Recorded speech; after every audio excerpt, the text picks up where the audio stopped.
A very warm welcome to everyone joining us today at this event where we'll be talking about behavioral science Shark Tank. Can children and youth really create impact in addressing the climate crisis? So thank you everyone for joining us. As you were coming to the platform, you were asked to give your views or say where you are and what you do. And it's useful to see that people are coming from different backgrounds. We have many people who are in education and people who are young activists. And many of you, it looks like 60% want to learn more about behavior science. And that's exactly what this event is for. So you're in the right place. And let me explain the setting of how we're going to run this event. So basically, we're going to have young people who will pitch their actions and initiatives. And then we have two sharks who will give their insights, their feedback on these actions and how to improve their impact. And you, as participants, will also give us your views and learn with us as the new community, how to empower climate change and environmental action. So you will be engaged throughout this event, throughout this exercise, and we will learn together. But let me just say a few words to set the scene and explain the purpose of this event and why is it timely and important. I think you all heard the evidence, the increasing evidence with time, particularly from the Intergovernmental Panel on Climate Change, that we people are responsible for climate change because of our behavior, because the way we live our lives and how we consume natural resources. And also climate change has also increased our levels of uncertainty about the future. And according to a recent global survey, 75% of young people think the future is frightening for them. And 45% say that climate concern negatively impact their daily life. And this week, there's just been an article in The Guardian that showed that people born today will suffer many times more extreme heat waves and other climate disasters over their lifetimes than their grandparents. So those children who are born in 2020 will endure an average of 30 extreme heat waves in their lifetime, even if countries fulfill their current pledges to cut carbon emissions. So this is really equivalent to 7 times more heat waves than someone who's born in 1960. So young people obviously have been well engaged in addressing climate change and aware of how this is affecting our lives, and they want to do something about it. But from what I said, they're not just the victims, obviously, they're valuable contributors to climate action. And if you look at the overall population, the global population, half of the world population is currently under the age of 30. And this new generation obviously has an increasingly and amazing strong social and environmental awareness, the energy and the knowledge, so that they want to lead our societies towards low carbon and climate future. So young people are obviously agents of change. They're entrepreneurs, they're innovators, and many of them are actively engaged at local level, national, the global level, working to raise awareness, run educational programs. They're concerned about conserving nature, promoting the use of renewable energy, adopting environmentally friendly practices, etc. But these achievements, however, compare to the scale of the challenge that we're facing to meet the goals of the Paris Agreement and keep average temperature rise below 1.5 degrees C so we can avoid dangerous climate change, these achievements today, they're not enough, unfortunately. They don't take us not even halfway towards the target to avoid catastrophic global warming. And we all know that there have been so much education for people about climate change in various aspects, in various fora. And yet, we know more about climate change and its impact. And yet we're still behaving in a way that doesn't really match the scale of urgency and the fact that we need to do much more to avoid the dangers of climate change. So clearly, we need to improve the way we do things and increase our impact. So this is why today we're going to learn how our behavior can help increase the impact of climate education programs and activism.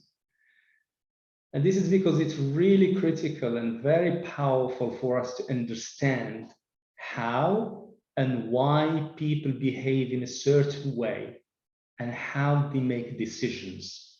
Why there is so much scientific evidence around us about the danger of climate change, and yet we're not doing enough to fight it and to avoid the danger of its impact. So today, to help us understand this, we have 3 young activists and educators who will show the work they are doing in this area. And then we'll get feedback from our 2 behavioral science experts, the 2 sharks. And then we invite you, the audience, during the open discussion, to share with us your views on ways to increase the impact of the activities you will hear about and how we can contribute to developing guidance for this. So it's my pleasure, my great pleasure, to introduce our 2 sharks, Michaela Barnett, who is a behavioral scientist focused on sustainable behavioral change. She's a frequent contributor to the Behavioral Scientist. Philippe Bijot, who's a behavioral scientist as well at Rare Center for Behavior and the Environment.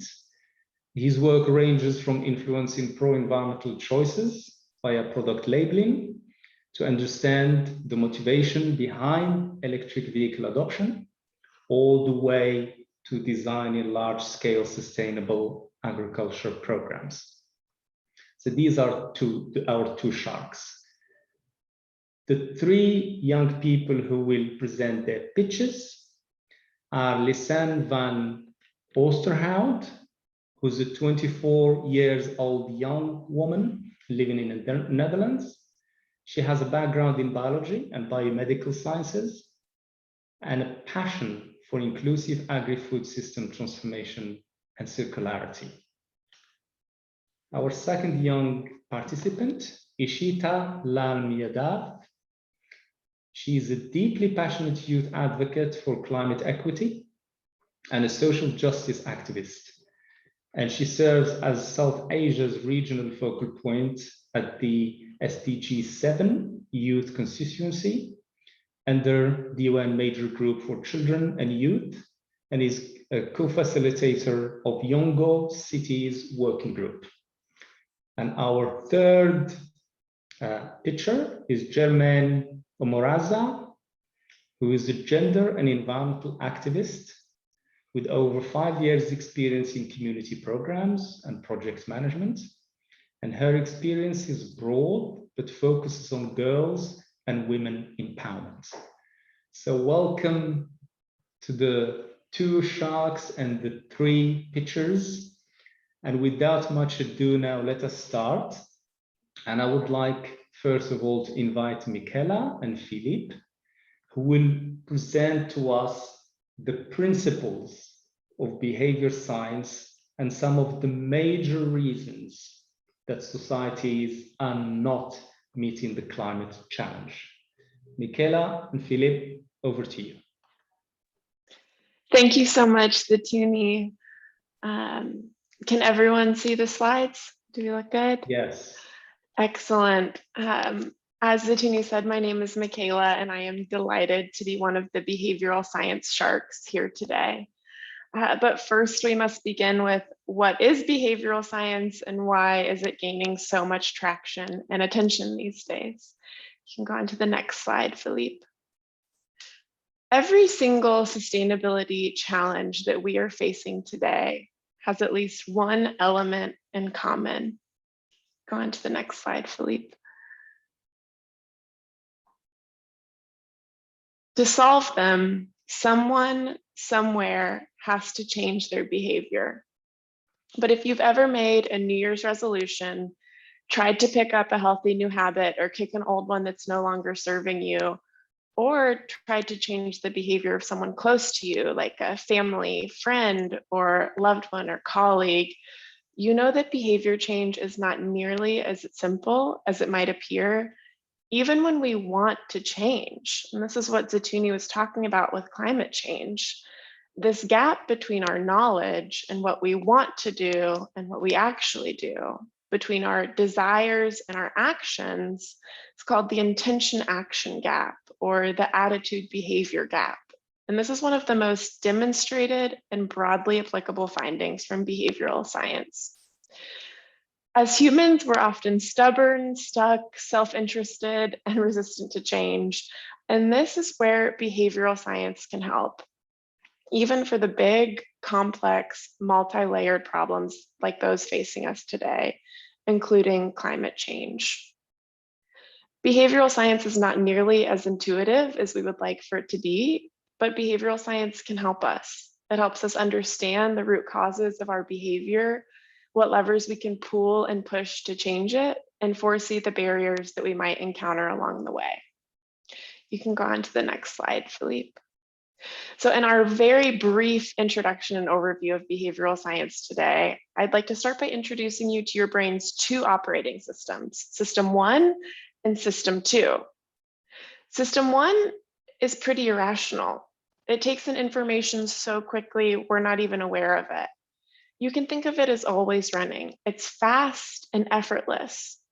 And System 1, despite what you might think, actually makes up the majority of our information processing and decision making. If you've heard of implicit or unconscious biases, these are a result of System 1's automatic processing. If you're someone who's back to commuting to work or school, your System 1 helps. It's running in the background. You don't have to consciously think through every turn or stop you have to make, or effortlessly consider how to park your vehicle. System 2, on the other hand, is probably the part of yourself that you identify with. Our System 2 operating system is deliberate, it's conscious, it's effortful, but it actually makes up a much, much smaller part of our judgment and decision making than we might be aware of.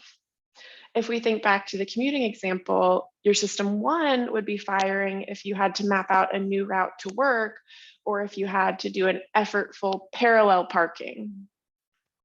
You can move on to the next slide. And here is where we make one of our most common mistakes in behavior change intervention. We tend to treat these two systems equally, or even give a bigger weight to System 2, which is the rational, deliberate part of ourselves that we identify with. But in reality, we should be shaping many of our interventions to nudge our System 1, our autopilot, rather than our effortful will if we want to see big changes. And now I'll hand off to Philippe to discuss what behavioral science offers us instead.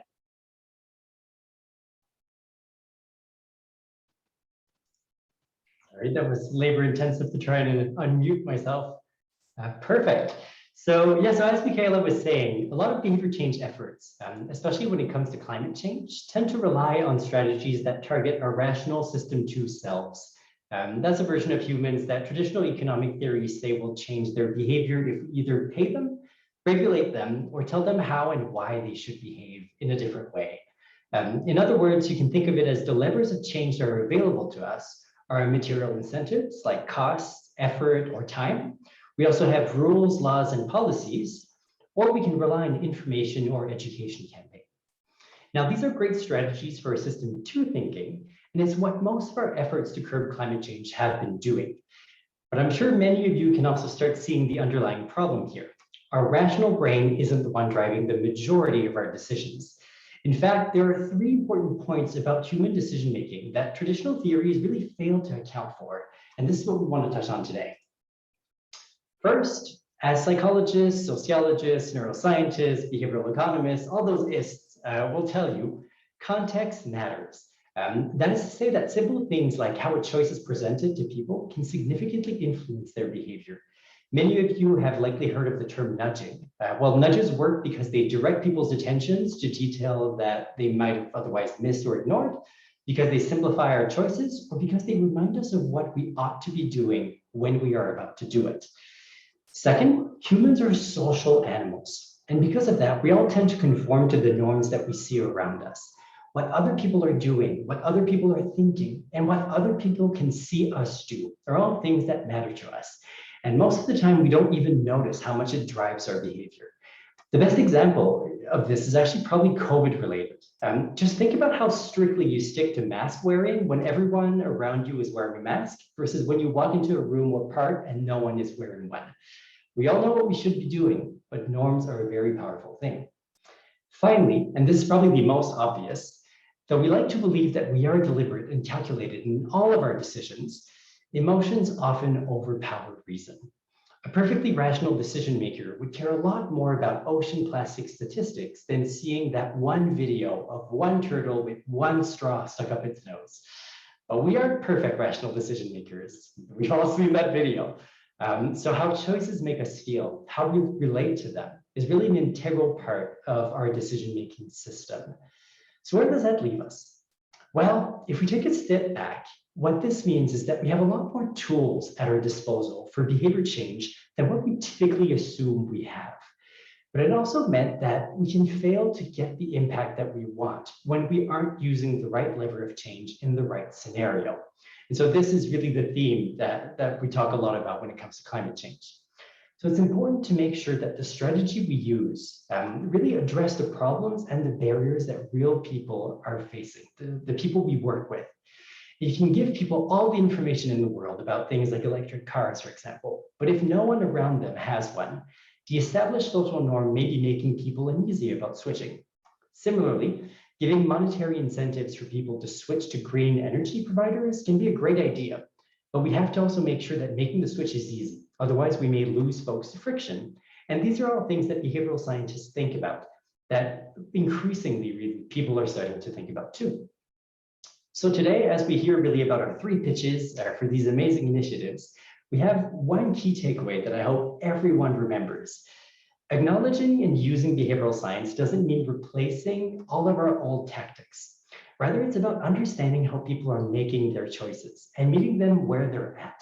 So don't rely on assumptions, use the evidence at your disposal, and don't be afraid to be creative. These are the things we'll be covering today. My slides didn't work properly. But yeah, I wanted to tell everyone, let's dive in. I'm excited to hear about these pitches.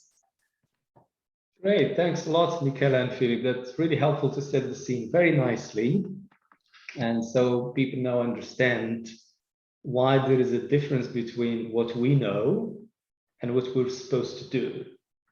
And the fact that you highlighted that people, we are social animals. We have so much in common with how animals behave with regard to moving, eating, using space, etc., and making choices. And also the fact that, as you said, emotions are often more powerful than reason. We do use our emotions in everyday decision-making, of course. And this is important for how people are making their choices. So as we dive into the pitches, bear in mind this point made by Michela and Philip, so they can help you also give your opinion on behavior that is subject to what science tells us, but are we actually following that advice or not? So just remember that we'll have 3 pitches that will present their cases, and then we'll invite you to vote and give your opinion on that. And after that, we'll have time for discussion. So please feed in your questions or your comments or anything you would like to share with us. And I'll do my best to use as many questions as possible for our panelists. So let me now ask Ishita. Dear Ishita, can I ask you to make the first pitch to our sharks, please? Absolutely. Greetings to one and all present. I'm Ishita Yadav, and today I'll be presenting my idea on how we can empower youth to adopt climate-friendly behaviors to advance climate change efforts. So youth involvement and leadership in climate adaptation and mitigation efforts are vital to achieve a green, resilient, and inclusive transition. Over the next decade, young people will directly influence the outcome of climate change as a key driver for the successful implementation of all climate frameworks. Youth empowerment facilitates a paradigm for change by fostering innovation, advancing sustainable leadership, and promoting equality. However, young people face numerous barriers in terms of accessing quality education, training, securing financing, and meaningful employment opportunities in the climate sphere, preventing them from leading, participating, and benefiting from climate action mechanisms. Moreover, oftentimes young people are excluded and overlooked from decision-making processes in the field. And despite their active involvement in their communities and commitment towards the advancement of Agenda 2030. Not only do such limitations prevent youth from actively engaging in climate efforts, but also deters them from embracing environmentally friendly frameworks. Subsequently, the integration of young people's ideas, perspectives, skills, and strengths into design and delivery of policy programs and activities becomes critical to foster pro-environmental behavior among the youth demographic. So this calls for the formation of structures that appeal to youth priorities, such as employment, education, and capacity building in the climate sphere to foster youth empowering social norms. From a behavioral science perspective, policymakers and stakeholders can leverage the IKEA effect to empower youth to take needed action for climate change. The IKEA effect is a cognitive bias in which individuals value products they have created or contributed to more favorably than those they haven't. The IKEA effect demonstrates that by encouraging young people to actively participate in the development of climate initiatives and educational programs, that they'll be more likely to consider it valuable and adopt climate-friendly behaviors. However, it is important to ensure that all mechanisms are meaningful and sustainable to have the desired positive effect. One-off open forums and calls and other such similar events, which aren't reinforced by follow-up activities to turn these consultations into effective long-term action, may be counterproductive, making young people feel tokenized and undervalued. There are countless ways to leverage the IKEA effect through meaningful youth engagement practices. However, the elevation of youth participation in the climate sector through the provision of career advancement avenues has shown the most promising results, as it caters to both the individualistic and collectivistic motivations of young people. Unfortunately, young people face a manifold of barriers in the climate action workforce due to social, economic, and political biases. Under such circumstances, organizations need to reformulate workforce policies through a youth-centric lens to support and incentivize young people in the green workforce.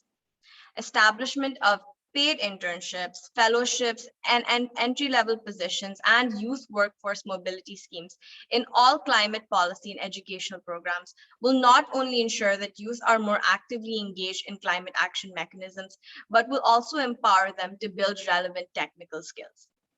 While many organizations do offer internships and fellowships, they're often targeted at recent graduates and early career working professionals with limited opportunities for high school and university students. Students at this age are learning things faster than many adults. They have a keen interest and experience in different areas of technology and can add diversity of thought and action to a manifold of climate frameworks. Youth-oriented workplace guidelines and policies, such as youth professional development mechanisms, university credit opportunities, and relevant orientation for supervisors should also be implemented to further help overcome barriers faced by youth in the workforce and attract more youth into green job positions. Moreover, providing meaningful recognition of participation and contribution in ways such as, but not limited to, stipends, references, and letters of support can help elevate youth in the workforce. Transitioning to a green economy is estimated to create 15 to 16 million additional jobs over the next 2 decades. In order to ensure that the transition is successful, new skills, commonly called green skills, will be essential. However, the on-ramp for a career in the green economy is often unclear, as green technologies are emerging and skills related are continuously evolving. Failing to equip young people with green skills has a potential to result in significant obstacles to a successful transition. So effective workforce ecosystems would need to include strong regulatory environment, education and training opportunities, support networks, mentorships, and other financial frameworks. Organizations should build on these concepts and include youth into the workforce and attract more people to join. Not only do career advancement mechanisms build capacity among the youth demographic, but they also ensure that all needs, priorities, and expertise of youth are included into all stages and designs of policies, spaces, processes, and relevant educational programs, thus strengthening regional and international ecosystems to promote and support youth empowerment in a meaningful manner. The SDG 7 Youth Constituency are acting on these principles through the development of recommendations that stakeholders can use as guidelines to incorporate youth into their energy compacts. For those who don't know, energy compacts are the commitments made by all stakeholders towards energy-specific goals in 2030 and are submitted within the framework of the UN High-Level Dialogue on Energy. The framework that SDG 7 has been working on has been endorsed by UNIDO, UNICEF, and SE for All. However, such youth responsive policies for youth in the workforce should be implemented in all areas of climate, such as agriculture, innovation, and especially policymaking. So thank you. Great, thank you very much. I won't say much because we want to see the poll, the reaction of colleagues, and then I'll invite the sharks to give their opinion. But let me just say something about the colleagues using the chat. The people who are full of energy. There is a lot going on in the chat there. Please remember that that's not private, because we can see everything you write and say there. Obviously, if you want something private, you can do it privately. You have the option. But please don't block the chat box with emojis and other things, okay? We want your energy, your attention with us, and tell us what you think. It will be really helpful. So please help us with that. Thank you very much. So let's have the poll reaction first, and then I'll invite the sharks to tell us what they think about the first pitch.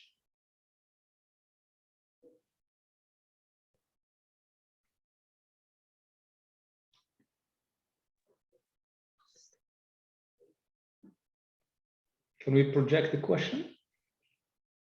It's actually projected. You can't there. see it. Okay. Yeah. If they can see it, that's good.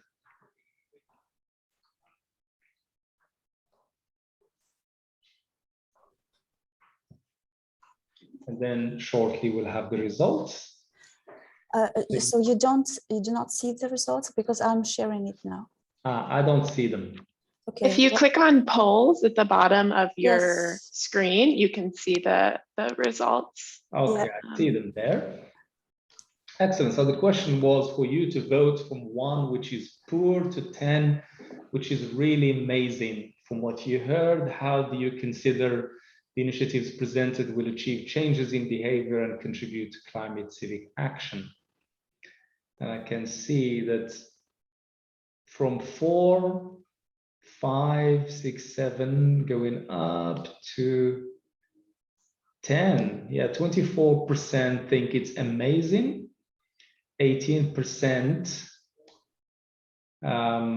it's average.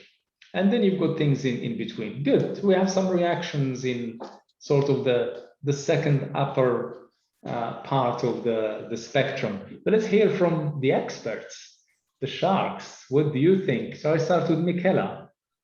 Yeah, excellent job, Ishita. Thank you so much for sharing this initiative with us. I think it's got wonderful potential.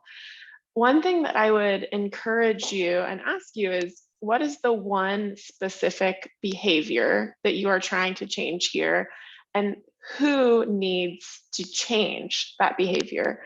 Looking at your presentation, I think you were leveraging some insights from behavioral science focused on youth, but it sounds like we actually need to be focusing our behavioral science change efforts on those making hiring decisions and making the programs. So we might need to pivot where we're applying behavioral science to create the most impact, really on those who are creating these pipelines and who will be making these programs and hiring youth. And I have a few ideas and suggestions there, but before we get into that, I'll hand over to Philippe as well for his reactions and any initial questions.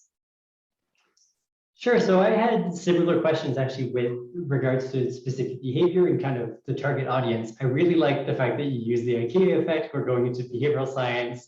That's when people build something, they usually feel more attached to it. In this case, I think it's a lot of pride that people take when they start investing time in something.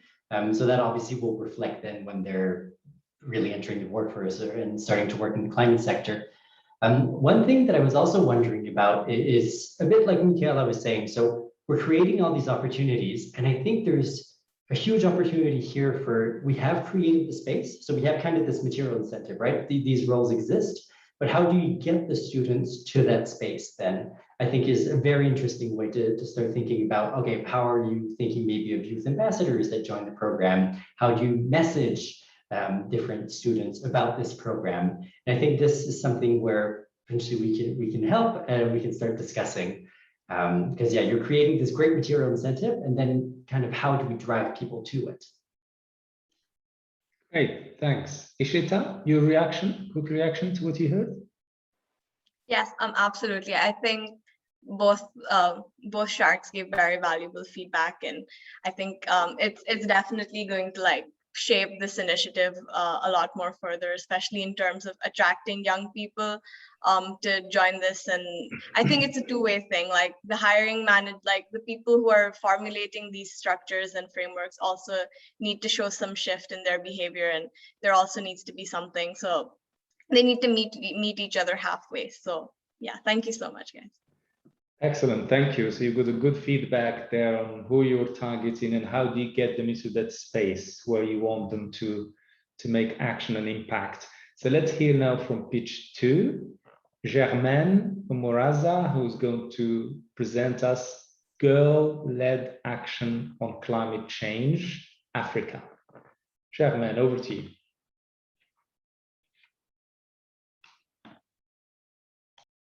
Thank you so much. I hope everyone can see my screen. Hello, everyone. So before I can start, I would like everyone to think a bit. Imagine living in a society where girls and women fails to get proper hygiene during their menstruation period because there is not enough water in their communities. A community which used to be a home to rivers, which dried out due to climate change, and yet no one is doing anything about it, for it to change. Or tell me or think if you have ever witnessed at least once in your life women and girls being left out during climate action, climate decision-making processes, despite the impact it has to them, but also a big contribution to tackle climate change that they could do. All these and so many other reasons are what girls and women are living in Benin, Lesotho, Tanzania, and elsewhere in the world. And this is because the world keeps being insensitive about climate change happening, but also its gender dimension. And I can't forget the bystander effect. So as it has been introduced, I am Germaine, the Advocacy Manager of the Girl-led Action on Climate Change Program for the World Association of Girl Guides and Girl Scouts, an organization that is the biggest voluntary movement dedicated to girls and young women, and an organization that refused to be a bystander and brought up different environmental initiatives and programs, including the Girl-led Action on Climate Change program that is sensitizing the world to consider the gender dimension of this problem. The Girl-led Action on Climate Change is a new program aiming to increase awareness of climate-related issues, support direct adaptation and mitigation actions, and also increase future capacity of youth and women taking the lead to find climate solutions. We are doing this, as I said, in partnership with the member organization of BAGS in Benin, Lesotho, and Tanzania. So using the WAGS non-formal education model, we are educating and engaging thousands of girls and young women in climate action. Sessions are run during guiding gatherings or other gatherings in their communities. Girls get the time to learn through different ways, each on her own pace, if I can say, for them to be able to change themselves positively, but also change their communities. Under this project, I would say that we are finalizing a climate change curriculum co-created with girls. We believe that for a program or for a curriculum to drive the behavior change, it has to be learner-led. So this includes involving or co-creating everything with the learners. The curriculum will be tailored to the local context, where every girl will be able to understand from her own perspective or her local perspective, and then be able to share it to the world. The curriculum will be rolled out to 45,000 girls directly, and each one will be tasked to reach out to 2 other members of our communities and share her knowledge or sensitize them to change their mind about the problem. After girls earning their badges, guiding units will be supported to do plans, project plans or community plans, and they will get funding to implement their climate actions. We also have an advocacy component where 60 young women trained and supported to actively engage in national and international level fora, where we believe that they are going to share the reality with the leaders and help them to take informed. That's it in summary about our program. I thank you all, and I really hope that this is going to contribute to the behavior change. Thank you. Great, thank you very much, Germaine. So let's see what the audience thinks about your action.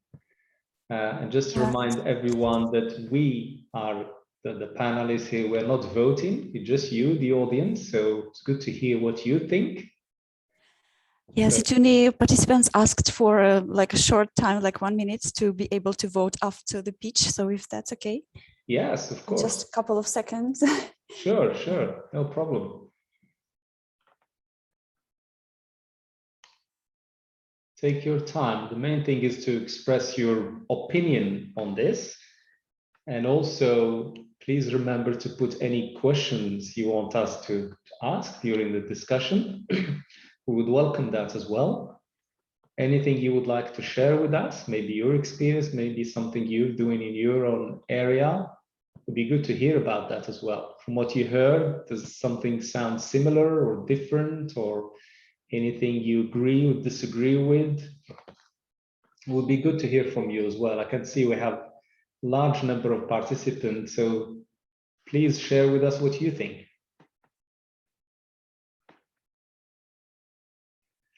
Okay, so you can see, Germaine, the reaction to your pitch is almost 40% think it's amazing. And yeah, it's quite positive feedback to what you've presented. I mean, you highlighted really a very critical issue that concerns girls.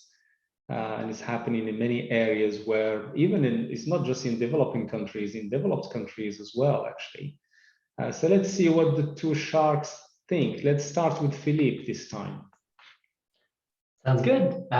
So let me start actually with two incredible levers that I think you're really making great use of. If you remember that little wheel I presented earlier, there were like system 1 levers and system 2 levers.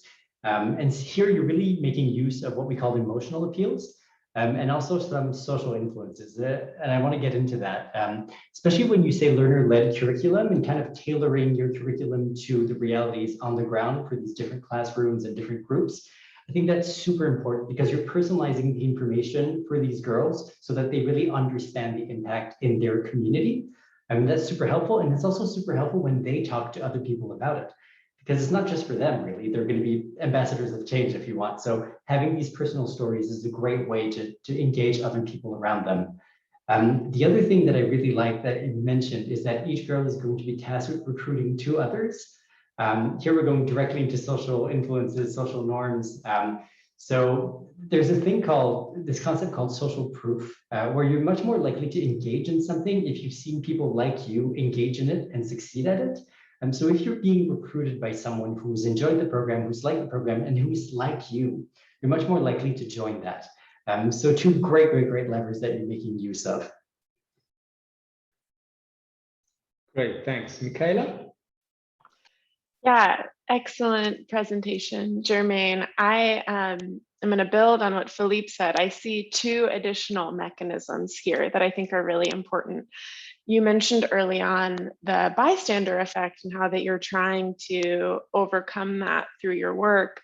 And one of the important mechanisms I see is self-efficacy, the belief that we have that our actions matter and that they can make a change. Because so often what paralyzes us from working on things like climate change is it feels too big, and it's really hard to imagine that our individual actions can matter. So I think if you can find strategies to really emphasize the impact that these young women and girls are having, that's going to improve their perceptions of self-efficacy, and that's going to increase their participation.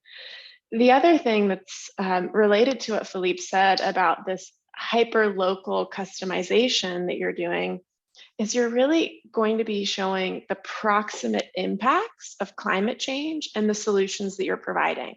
And this is a way to make these a lot more tangible and relatable and less overwhelming, which is another great way to promote your intended actions and their impact. So I think there's a lot of excellent behavioral science levers here that you're already implementing and that you can build upon.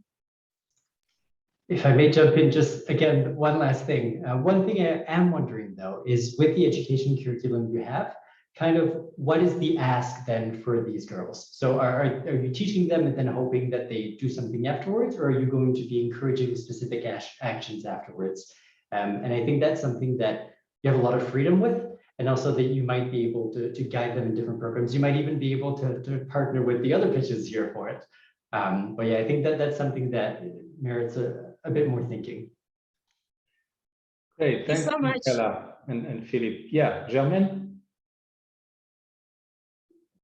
Thank you. I was just being thankful, and all the ideas that you both provided are noted. And yeah, of course, this is a beginning of a bigger partnership in this, as I have everyone here.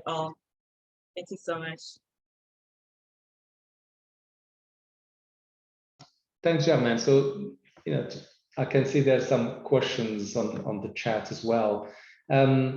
You heard the feedback from the shark, Germaine, and I like the emotional appeals aspect and the fact that you're personalizing information. Michaela and Philip, I'd like you to think about my question, come back to it later on. For climate action, are we personalizing information enough? Maybe we're not, because we're not seeing the impact we expect. So it'll be good to get your views on that. So park this question for later on. It's just good to hear from you why there is so much information out there, a lot of communication, graphics, even the media shows the floods and forest fires and everything, and yet people are still not connecting with that. It's not personalized enough. It'd be good to hear from you. And Germaine, do you have any question for the sharks?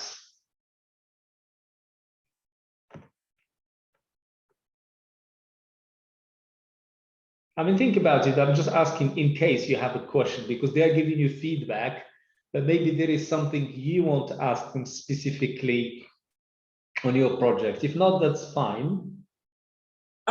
Okay, so I hadn't thought for one, but I think that I can get one. Regarding to the project that I presented to you, how do you think, or how can you help me to think of a strategy or a way that we are going to be sure that behavioral change happen really after this project ends? Only a 2 years project, and like we'll pack everything with time, but we also need to make sure that people really changed, their minds changed, their behaviors changed. How can we really be sure that this is going to happen?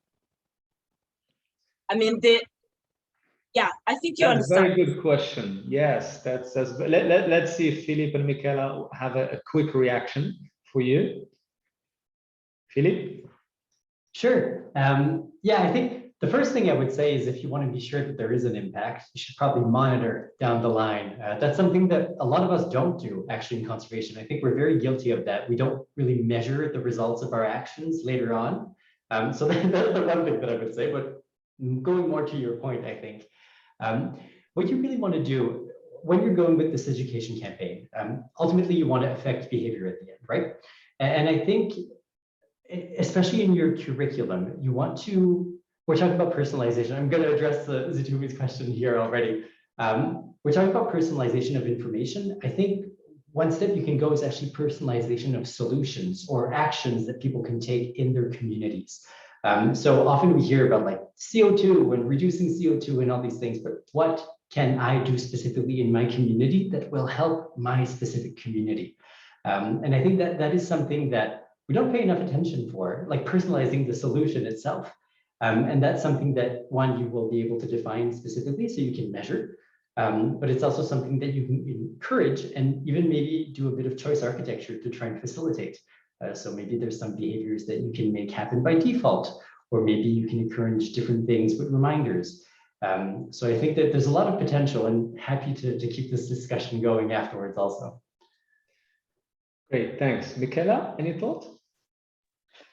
I think Philippe hit the nail on the head there in terms of monitoring and measuring longitudinally. That's something that we often fail to do to make sure these aren't just one-off behavior changes. And I think that you may have the opportunity to leverage habits as well, depending on the specific behaviors that you're targeting. If you are creating habits during your behavior change program, then that's something that your participants will be able to do afterwards in a way that's not effortful, because that'll be run by their automatic processes. And we can talk more about creating habits and maintaining them. It's a robust area of research later on if we have more time, but I think that could be a good tool for leveraging continued behavior change. Great, thank you. I can see there are many questions now in the chat, and I want to move on to pitch 3, the last pitch, and then we can take some questions. But there is one important one I want you all to think about it, which is any hints about how can parents be engaged into action as well. So please think about that, park it there. When we have the discussion, we'll include it, but give it some thought because it's an important one, obviously. So let's move on to pitch 3. And let me invite Lisanne, who will present to us her action, Youth Ambassadors for Nature and Food Program. Lisanne, over to you.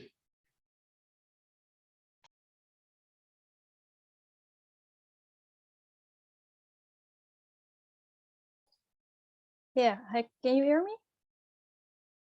Yes, we can. Great. I'll share my screen with you.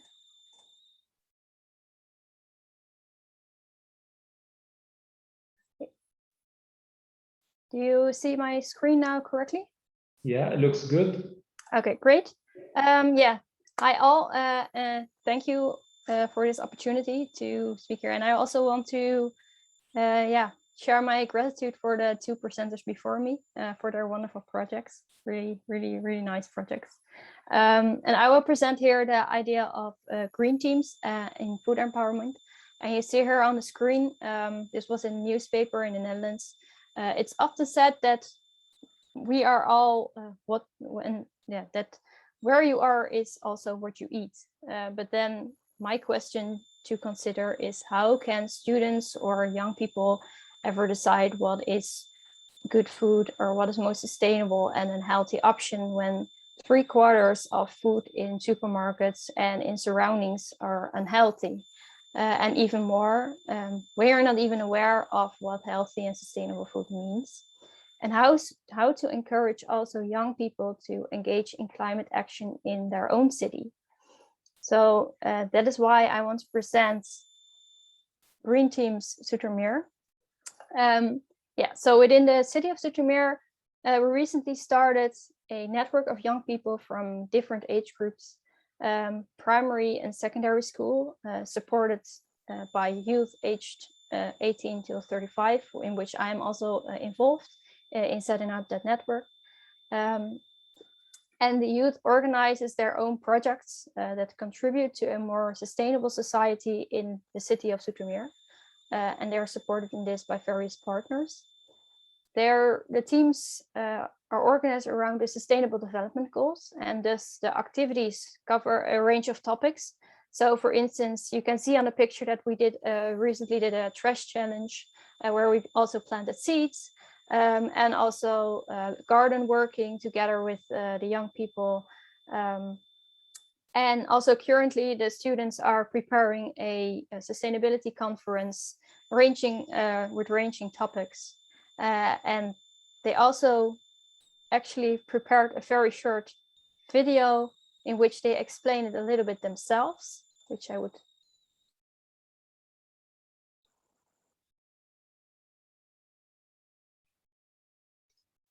No sound. Oh, it's probably not.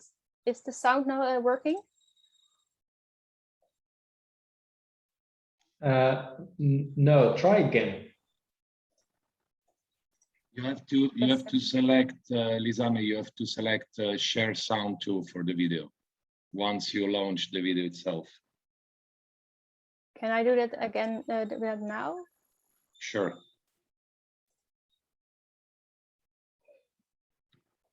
You have to tick the box where sound share is.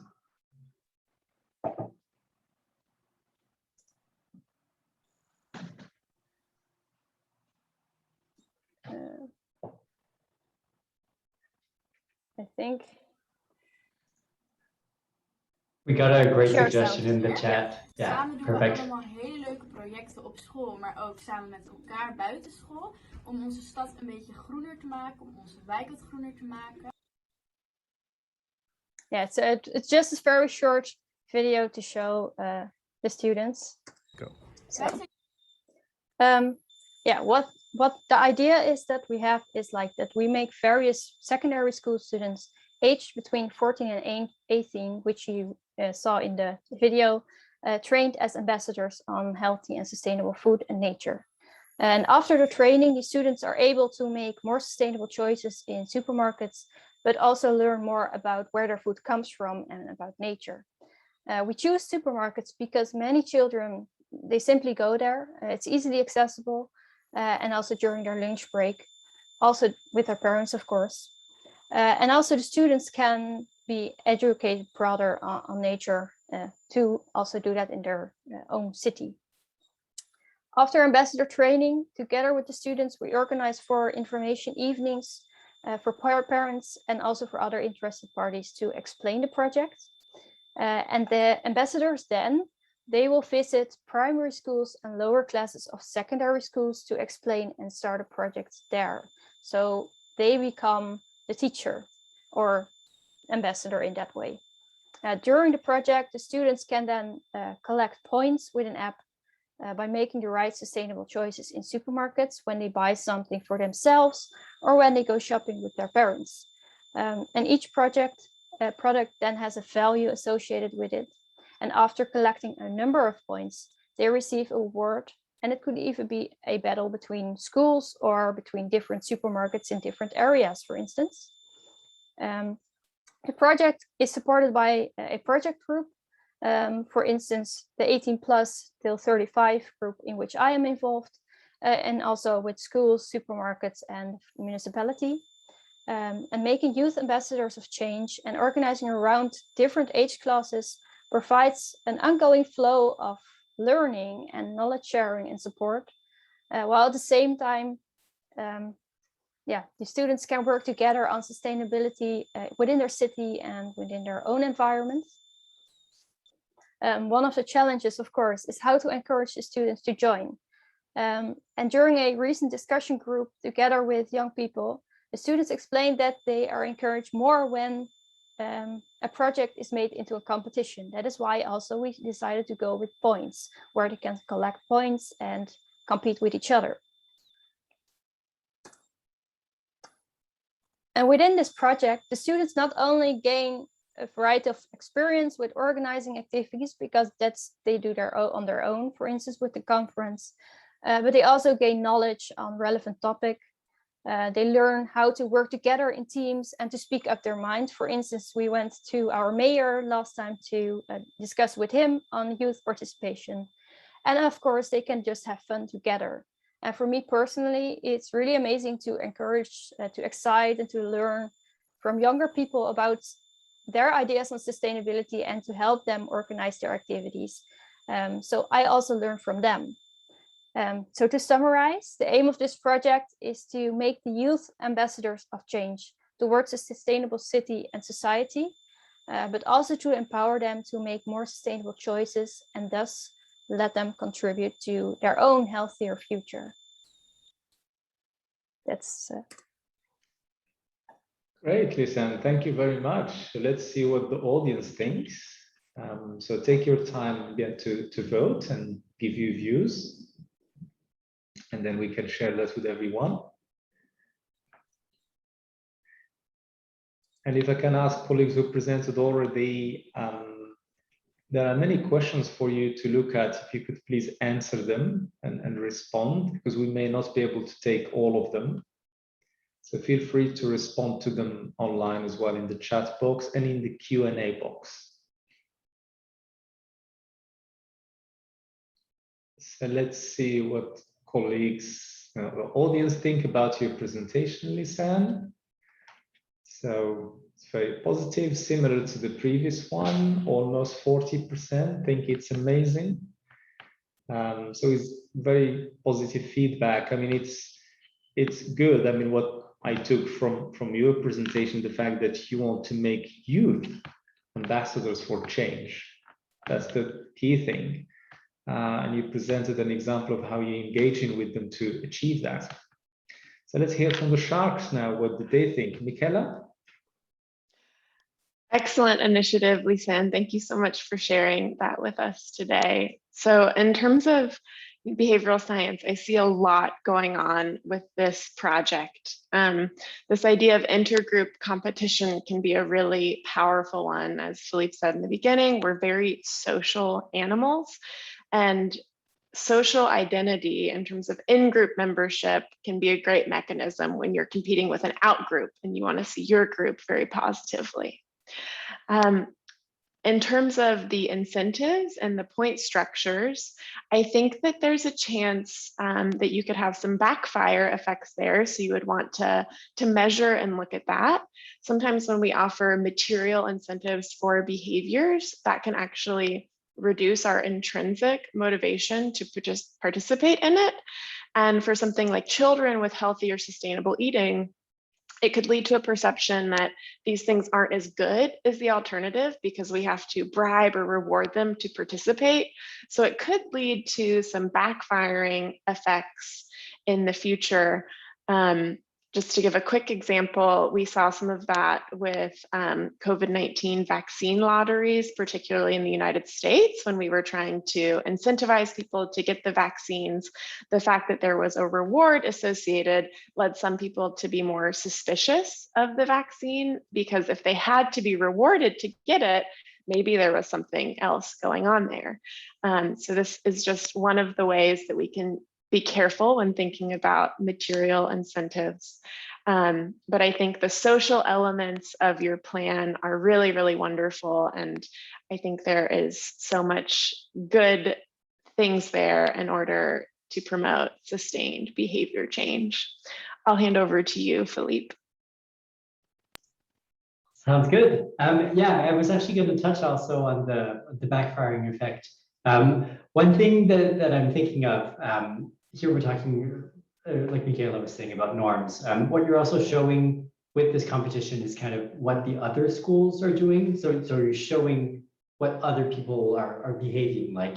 That is very, very powerful. But again, be careful with the competition effect, because if you're at the bottom, then what's the incentive really? And if you're at the top, then it might actually kind of, it's called regression to the mean. People basically go back to kind of what the norm is. So just be a bit careful with that. Maybe there's a way to maybe not make the results fully public, or be able to compare people in a way of like, people in your group are this much compared to you. That might be a good way of getting around it. The other thing that I really, really like is your app that's giving points, because that's kind of real-time feedback on the decisions. So that's choice architecture here. You're bringing attention to different things. One question that I did have for you though is, so you said it was an app, right? Is that real time? Like, are they in the grocery store scanning things and seeing how many points they're getting, or do they only get it at the end? The app is still in an idea, so it's not really implemented yet.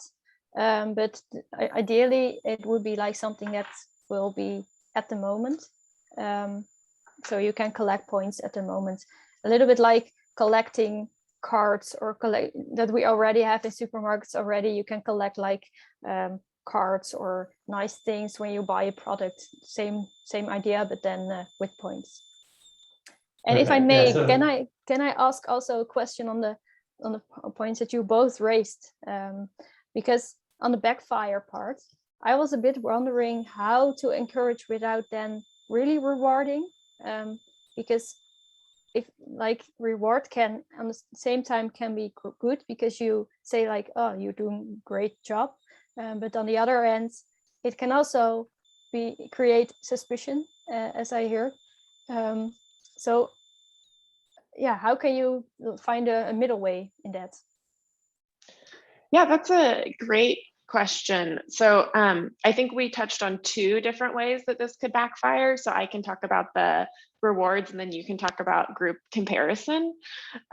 So in terms of providing these external rewards, one way that you could cultivate more intrinsic motivation is really focusing on the positive attributes of the different choices that you want people to make and make them intrinsically rewarding. So if they taste very good, if they're very fun to prepare as a group, if there are these novel elements. And then it makes the behavior itself more pleasurable and rewarding versus just focusing on extra additional rewards that you're giving them. And that's one way to think through and avoid the backfire effect. Now, there's a chance that giving extra material incentives won't backfire. And this is why with any good behavior change program, we measure and we see and we adapt. That could be exactly what your group needs and responds to. But these are just things to keep in mind as we're designing and to anticipate the potential challenges that might arise. That's a really actually a great point that Michaela just made. With every evaluation really matters, because behavioral science is great, but most of it is based in academia, right? It's studies that came from the ivory towers. And so the translation of that to the real world sometimes doesn't always work. And it's really important to know when it does and when it doesn't. So like I said, every result is useful. To touch base then on the other kind of backfiring, so it's a phenomenon called the boomerang effect, where kind of people that are going above and beyond tend to regress in their behavior if they see that they are doing great. And also if you have a competition at the bottom, the people are kind of, well, why would I engage if I'm always going to lose? I'm going to go into a bit of jargon here, but bear with me. There's two types of norms that are very important. One is called the descriptive norm, and that's about basically describing the behavior that you see. So it's what other people are doing. And there's a type of norm called an injunctive norm, and that's what other people think about what I'm doing. So one's really seeing what other people are doing, and the other one is what do people think of what I'm doing. And so these are two different types of norms, but in conjunction, they're very useful. So with your competition, you're doing a lot of descriptive norms. So you're telling people how the others are behaving. But one great way that you can complement that is by telling them what society or what the program expects of them. So that's this injunctive norm. So usually you don't see this backfiring if you complement it with the two types. Okay, great, thanks. So there are a number of questions and we've got 15 minutes left. Let me come back to the question I asked you, and this is for everyone. So not everyone needs to comment on it, but if you feel you have something to say on it, please do, is on how can parents be engaged into action as well, and how can they be influenced by their children. We're talking about children and youth, but the parents are part of the family, obviously. There was an example about recycling and how kids actually, what they learn at school, bring it at home, they influence the parents, and then the change happens. So how do you see parents being engaged into action?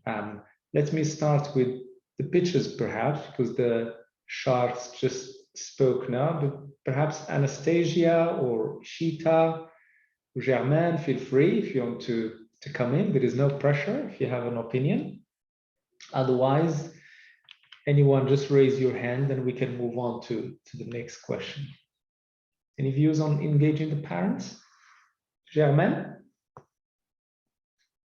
Yes, thank you. I think that for us to involve parents, it always, given that we already work with children and youth, we will always use that way to reach out to the parents, asking or supporting the youth, the young people we are working together to share the information or the message with their parents, but mainly by emphasizing on the fact that parents are also the beneficiaries of their action. Try to tell them or try to let them see that when they are doing climate action, where they are joining climate activists, it's not for the country or for their neighbors, but first for themselves and for their families, because all parents love their children.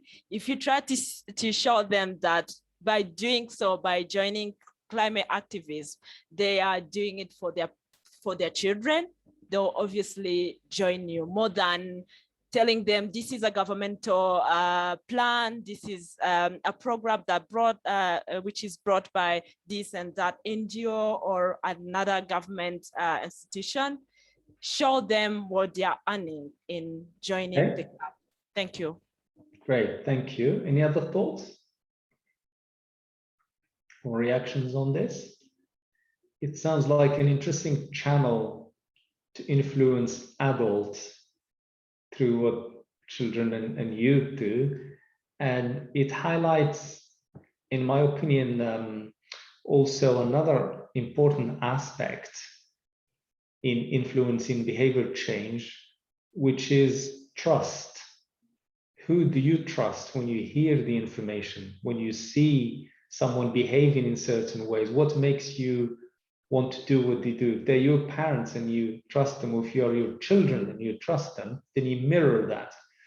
If you take it broader to the whole society, who do people listen to? When the source of information is communicated from scientists, politicians, newspapers, the media, etc., and celebrities, of course, then where does the trust fit in that you hear something and say, ah, yeah, I'm convinced, I trust that. I'm just raising that, interesting.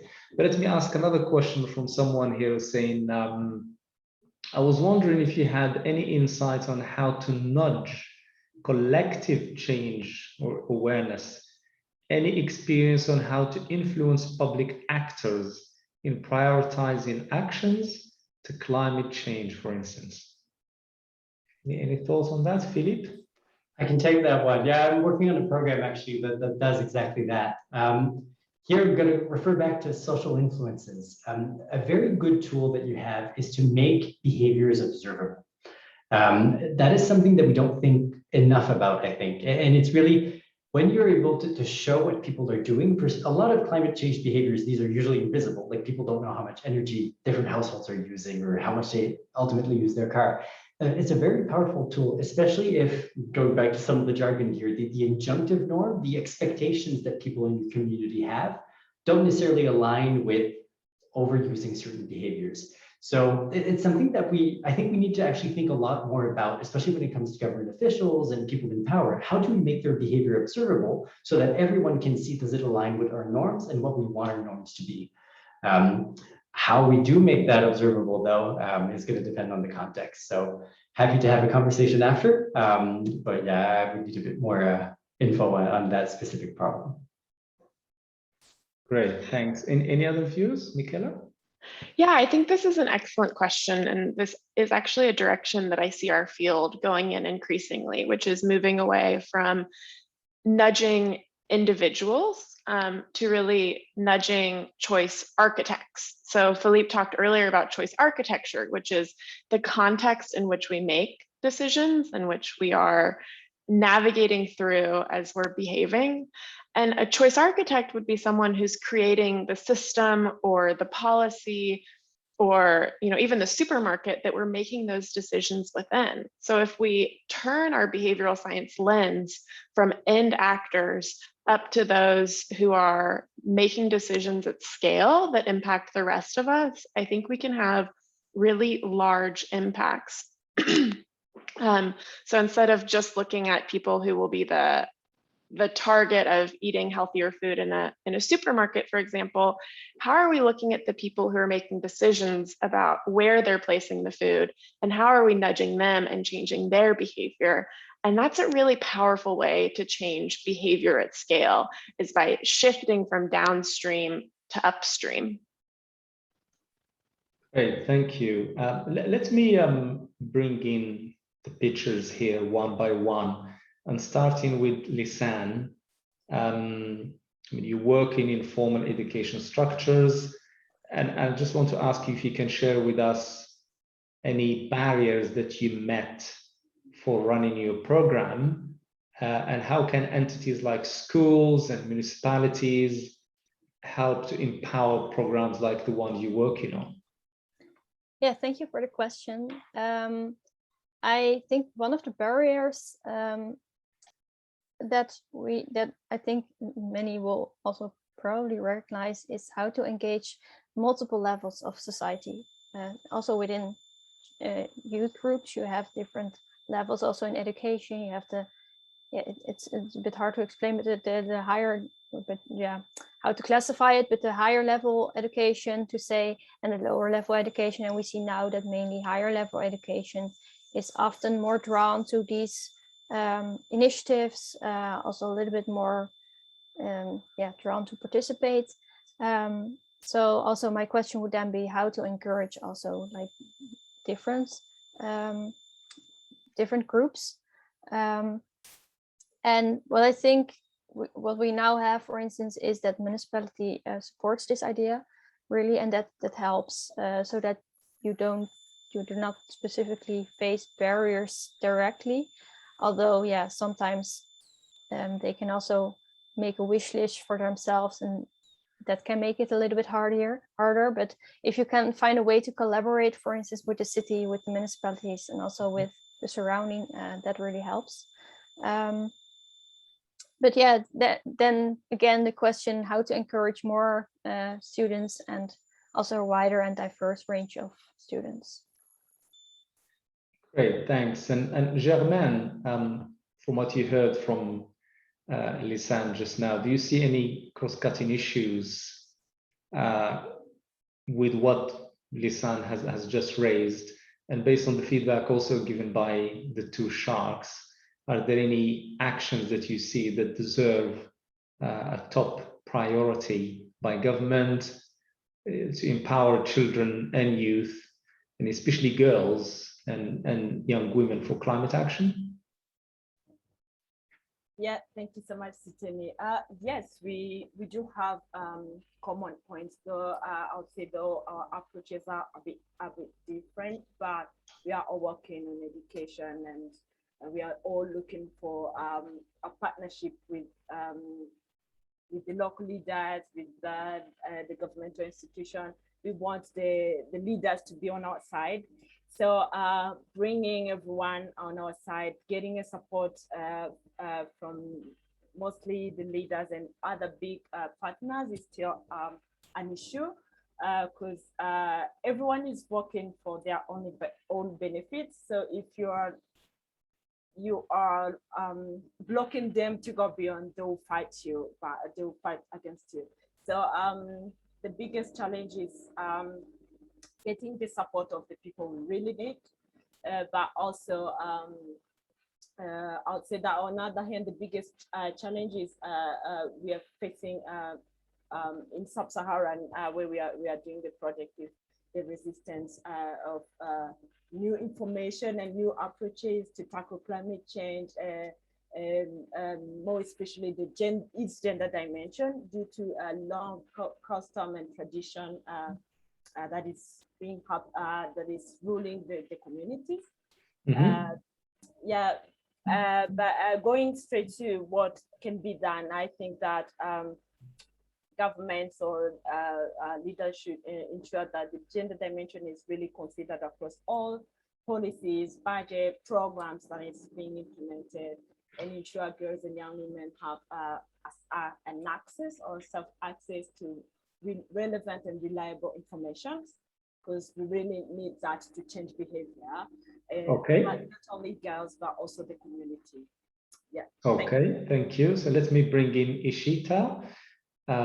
Especially now we're heading towards COP26 for climate change, and in the context of the UN Framework Convention on Climate Change negotiations. So Ishita, after what you heard in this session, do you see any opportunities for applying behavior change approach in the context of the UNFCCC negotiations, and any ideas of how to nudge countries to take up higher ambitions? Yeah, absolutely. I think behavioral science principles drives everything that we do, and especially in terms of negotiations, where every country, every stakeholder is like, especially at an event like COP, where there's such a diverse ecosystem of stakeholders involved, like private sector, civil society, we've got nonprofits and governments. So I think it's really important to leverage a lot of behavioral science concepts to kind of synergize efforts to make, because we all want the same thing. And I think different people have different motivations. So just kind of understanding what their motivations are and leveraging using these principles to kind of, manipulate how negotiations go can be really helpful in this scenario, I guess. But yeah. Great, thank you. So we have 4 minutes left to finish, and I just want to ask each one of you to think about one key message that you want to leave everyone with.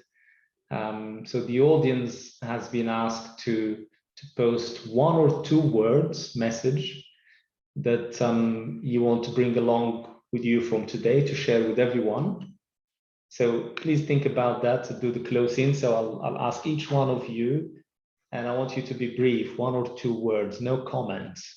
But before that, for a couple of minutes, I just want to go back to the question I asked earlier about the personalized messaging for climate change. And I want to particularly ask the sharks, but others are also welcome to give their thoughts really very briefly in 30 seconds or so.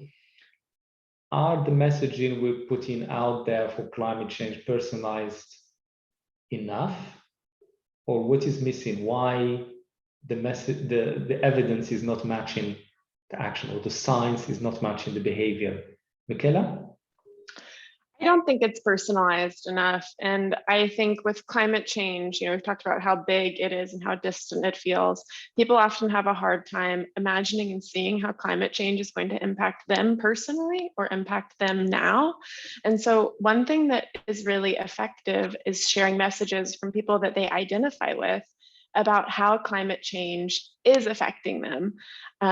From the US context, there have been interventions done for folks who think climate change isn't going to affect me and it's not going to affect me anytime soon, where they took people from their own community and shared the ways their natural environment was changing and how it was, impacting their beloved fishing and hunting grounds, for example. And this was something that really mattered to people, and they were able to realize the impacts of climate change in a much more personal and proximate way. Great, thanks very much. Philippe? Yeah, I think, again, I'm going to go to kind of the personalized solution route here instead of the information. I think we have actually a problem of probably too much information, in the sense that people don't know what to attend to at what moment. And it's very hard, even Michaela was explaining this, the intention action gap that we have. We intend to be green. A lot of people want to be green, but then it doesn't translate into action. And think about it. When you go to the supermarket, for example, what's big on food? The price, the calories, not the CO2 emissions associated with the food. You don't have any of the emission information for any of the behavior that we have. And I think that's something key that's missing, because these are the moments where we make the decisions. And that's where we need to remind people of, if you are green and you intend to behave greenly, what should you be doing? And that is the key information that's really missing. If we don't want to go the route of more taxes or material incentives, then tell people, if you care about the environment, that's what you would pick. And I think we need to do a lot more of that. Great, thanks. So let me now ask each one of you just one thing that you want to leave everyone with, one of the most important thing. Let me start with Germaine. Thank you. So my key message for today would be that among other behavior, people need to understand that the gender dimension should be fully considered in all climate decisions and actions. If not, we are not going to have a sustainable future. Great, thanks. Ishita? I think my key message would be that everything starts at a very small scale, very hyper local. So even if you want, like I'd encourage everybody to start their own initiative or their own program, even if it's very small. Thank you, Lisanne. That connects a little bit with Ishita.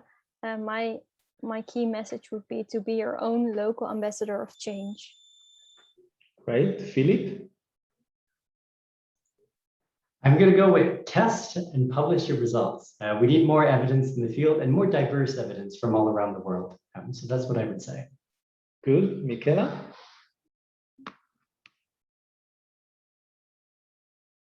Muted. Individual actions combine to create big collective impact. It's bad, but there's a lot of hope.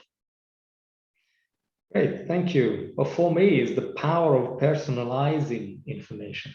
So what I learned today, and I find it's really fascinating. There's so much other thing, but this is really important. And I can see that colleagues also commented on many things in the chat. So thank you very much for that. And thanks again, everyone, for staying with us all along, for joining this event. I hope that you found it useful and you learned something and you're thinking about something you can do. I learned a lot.